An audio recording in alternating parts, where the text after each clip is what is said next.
ఉప్పు దీపం, ఐశ్వర్య దీపం, లక్ష్మీ దీపం ఎందుకు వెలిగించాలి? ఎవరు వెలిగించాలి? ఏ వారం వెలిగించాలి?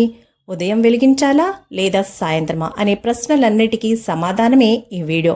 Welcome back to Anu devotional voice. నేను మీ అను. వీడియో చూసిన వ్యూవర్స్, సబ్స్క్రైబర్స్ ఎప్పుడూ ఆనందంగా ఆరోగ్యంగా నవ్వుతూ ఉండాలని మనస్ఫూర్తిగా కోరుకుంటూ వీడియో స్టార్ట్ చేస్తున్నాను. వీడియో చూశాక అలాగే వదిలేయద్దు. ప్లీజ్ లైక్ చేయండి, షేర్ చేయండి. వీడియోపై మీ అభిప్రాయాన్ని కామెంట్ ద్వారా తెలియజేస్తే పాజిటివ్ కామెంట్ వల్ల నా వీడియో డెవలప్మెంట్కి ఎంతో ఉపయోగం ఉంటుంది. అలాగే ఛానల్ని సబ్స్క్రైబ్ చేసుకోకపోతే సబ్స్క్రైబ్ చేసుకొని బెల్ ఐకాన్ని యాక్టివ్ చేసుకొని ఆల్ అనే ఆప్షన్లో పెట్టుకోండి ప్లీజ్. నాది ఇంకొక ఛానల్ ఉంది, మారుతి క్రియేటర్స్. ఆ ఛానల్ యొక్క లింకు ఈ వీడియో కింద డిస్క్రిప్షన్లో ఇస్తాను. ఆ ఛానల్ని కూడా సబ్స్క్రైబ్ చేసుకొని సపోర్ట్ చేయండి. దానిలో నీతి కథలు, నిజ జీవితంలో జరిగినటువంటి సంఘటనలు, మోటివేషనల్ కోట్స్ వీడియోస్గా చేస్తున్నాను. ఏ పూజ చేయాలన్నా, ఏ నోము నయ్యాలన్నా ఆడవారు ముందుగా లక్ష్మీదేవిలా అలంకరించుకోవాలి. లక్ష్మీదేవిలా అంటే బంగారు ఆభరణాలను ధరించడం అనే అర్థం కాదు. సుమంగళికి ఉండాల్సినటువంటి పంచ మాంగళ్యాలను తప్పకుండా ఉండేలా చూసుకోవాలి. పంచ మాంగళ్యాలు అంటే ఏంటి అంటే పాపిట్లో నుదుటిన కుంకుమ ధరించడం, చేతులకు ఎన్ని బంగారు గాజులున్నా కూడా మట్టి గాజులను కంపల్సరిగా వేసుకోవాలి. కాళ్ళకి మట్టెలు, పట్టీలు ధరించాలి. జడను అల్లుకొని ఆ జడలో పువ్వులను పెట్టుకోవాలి. కళ్ళకి కాటుక, చెవులకు కమ్మలో జూకాలో పెట్టుకోవాలి. అలాగే మెడలో మాంగళ్యం. ఇవి తప్పకుండా ఉన్నంతలో ధరించి పూజ చేస్తే ఆ పూజకు శుభ ఫలితాలు వస్తాయి. మరో ముఖ్యమైన విషయం ఏంటి అంటే సముద్రపు నీటితో తయారైనటువంటి రాళ్ల ఉప్పు ఆరోగ్యానికి ఎంతో మేలు చేస్తుంది. ఇంట్లో ఉన్నటువంటి నెగిటివ్ ఎనర్జీని తొలగించి పాజిటివ్ ఎనర్జీని ఇంట్లో నింపుతుంది. అలాంటి రాళ్ల ఉప్పు శుక్రవారం కొనడం శుభప్రదం. మిగతా వారాల కన్నా కూడా శుక్రవారం రాళ్ల ఉప్పు కొని ఇంటికి తీసుకురావడం అనేది శుభప్రదం.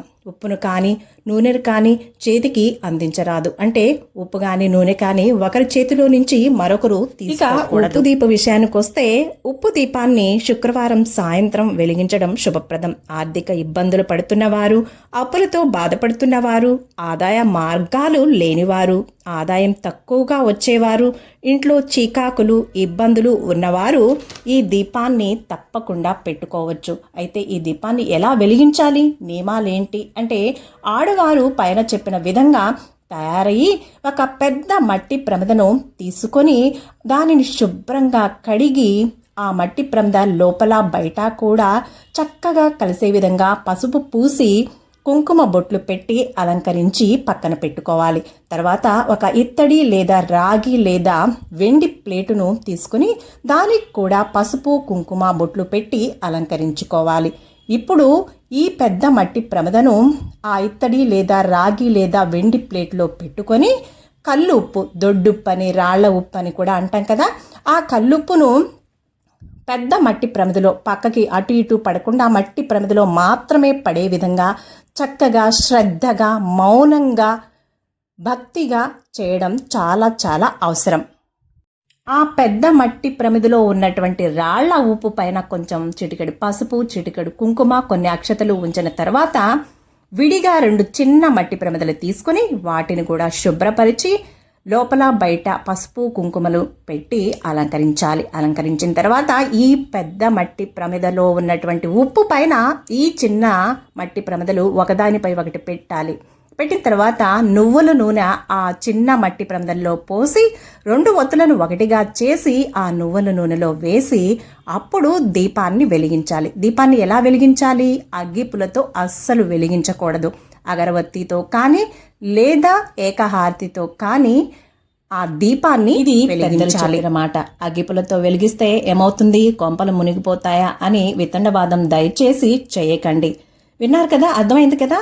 ఒక ప్లేటు, అది రాగిది కానీ ఇత్తడి కానీ వెండిది కానీ తీసుకొని దానికి చక్కగా పసుపు కుంకుమలు పెట్టి అలంకరించి దానిపైన పెద్ద మట్టి ప్రమిద, ఆ మట్టి ప్రమిద కూడా పసుపు కుంకుమలు పెట్టి అలంకరించి ఈ పళ్ళెంలో ఆ పెద్ద మట్టి ప్రమిద పెట్టి అటు ఇటు పడకుండా రాళ్ళుప్పు, దొడ్డుప్పు, కల్లుప్పు ఆ పెద్ద మట్టి ప్రమిదలో పోసి దానిపైన కొంచెం చిటికెడు పసుపు కుంకుమ అక్షంతలు ఉంచి తర్వాత చిన్న మట్టి ప్రమిదలు తీసుకొని శుభ్రం చేసి లోపల బయట కూడా చక్కగా పసుపు పూసి బొట్టు పెట్టి కుంకుమ బొట్టు పెట్టి అలంకరించి ఒకదానిపై ఒకటి చిన్న మట్టి ప్రమిదలు పెట్టి ఆ పెద్ద మట్టి ప్రమిదపై కల్లుప్పుపై ఉంచి ఆ చిన్న మట్టి ప్రమిదల్లో నువ్వుల నూనె వేసి 2 ఒత్తులు తీసుకుని ఒకటిగా చేసి ఆ ఒత్తులు వేసి అగరబత్తితో కానీ ఏకహారతితో కానీ ఈ దీపాన్ని వెలిగించాలి. ఆ దీపానికి చక్కగా ఆ ప్లేట్లో చక్కగా పూలు పెట్టేసి చక్కగా వెలిగించినటువంటి ఉప్పు దీపాన్ని ఇంట్లో ఆగ్నేయ మూలలో కానీ లేదా పూజా గదిలో కానీ లేదా వ్యాపార స్థలంలో కానీ పెట్టుకోవచ్చు.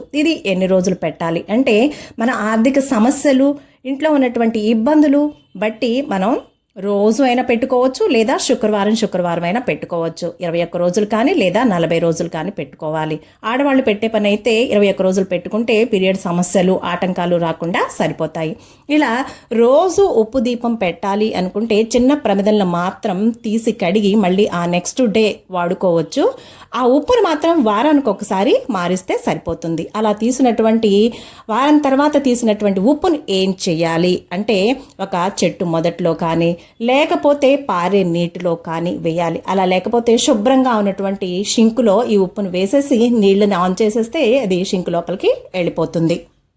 చివరిగా 4 మాటలు. ఎన్ని దీపాలు పెట్టినా ఎన్ని పూజలు చేసినా లక్ష్మీ కటాక్షం కలగాలి అంటే మాత్రం కొన్ని విషయాలు పాటించి తీరాల్సిందే. అవేంటి అంటే ఇల్లు శుభ్రం, ఒళ్ళు శుభ్రం, మనస్సు శుభ్రంగా ఉంచుకొని ఆర్తులను ఆదరిస్తూ పెద్దలను గౌరవిస్తూ తల్లిదండ్రులను సేవిస్తూ అవసరానికో సహాయం, కుదిరితే 4 మంచి మాటలు మాట్లాడుతూ స్వార్థం లేకుండా శాంతి సహనాలే ఆభరణాలుగా ఆడవారు సుమంగళి చిహ్నాలను వదలకుండా ఉంటే ఇలాంటి వారింటికి ఆ శ్రీ మహాలక్ష్మీ దేవి పిలవకపోయినా వస్తుంది, పొమ్మన్నా పోదు. ఏమంటారు? అదే కదా మనం వరలక్ష్మి వ్రతం శ్రావణ మాసంలో చేసుకునేటప్పుడు ఆ వ్రత కథలో చదువుకునేది. అందరూ బాగుండాలి, అందులో నేను కూడా ఉండాలి. సర్వేజన సుఖినో భవంతు. శుభం. Thank you for watching. నేను మీ అను.